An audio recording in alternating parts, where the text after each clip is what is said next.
And how would your life and professional experience shape your approach to your work on the select board?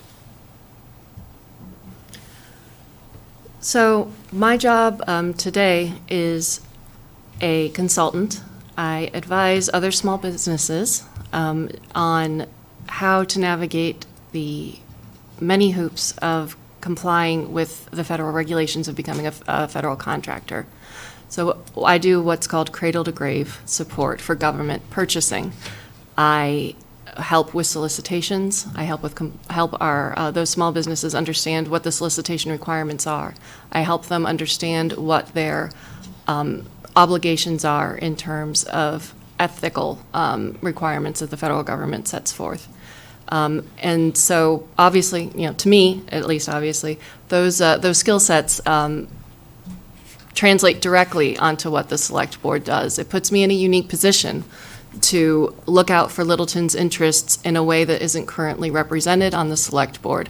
That expertise in contracts, that expertise in government purchasing is a valuable asset that I bring. Another part of my background is I'm a lawyer, and I understand regulations. I can pick them apart and understand their nuances, understand the requirements that they set forth. I can read a contract and understand where the holes are. So I think it's a skill set, I know it's a skill set that will be very, very valuable when serving on the select board. In terms of my personal experience, being a parent of 3 kids is important in terms of multitasking and knowing how to handle competing interests. And it's something I deal with every day as a parent, but it's also I think it's important to also to understand that the more people that we elect who are multitasking in that way, the better our government's going to be. We need to make room for folks who have other priorities as well. We need to make room for folks that have who have other obligations, and so I think that's another perspective that I bring to the select board that's going to be important, and I think it's going to reflect well to the citizens and help with and help us recruit more participation, frankly. Thank you. Okay, thank you. Matthew, same question? Just like Anna, I've had 3 careers. After I graduated from college, I ran a small business for 10 years. It was a musical instrument store in Hanover, New Hampshire, called Hanover Stringed Instruments. It was a very clever name.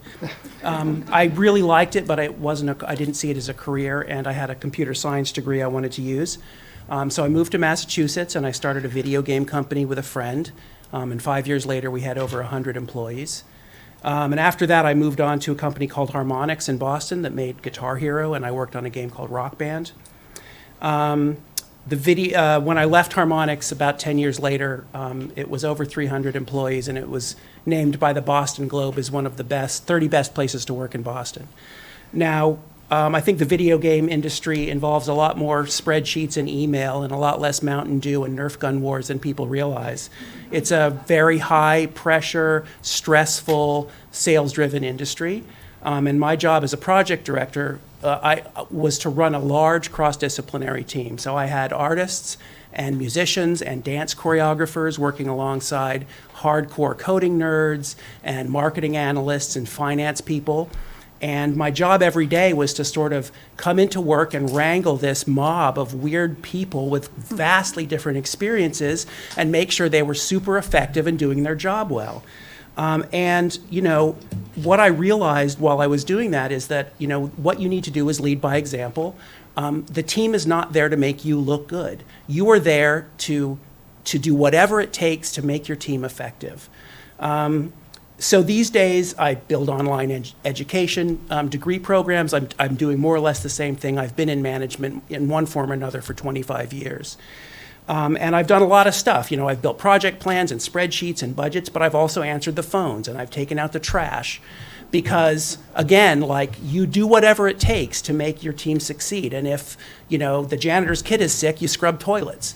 So that sort of approach to management and leadership, which is lead by example and lift everyone else up, to me is the sort of core of my ethos. And I feel I bring that to the board in terms of leading and building consensus and listening to all sides.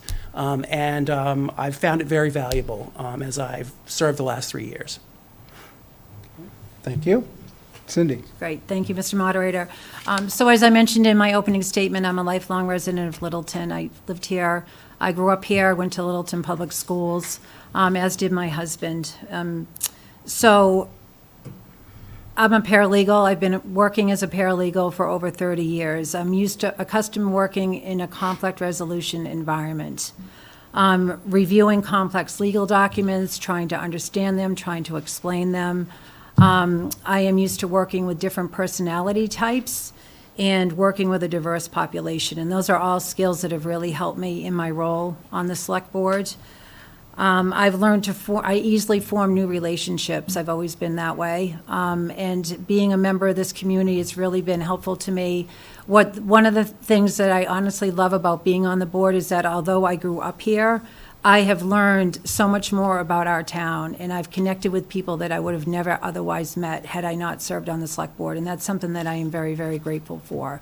So I think for all of those reasons, that is why those skill sets, those attributes help me better serve the town as a member of the board.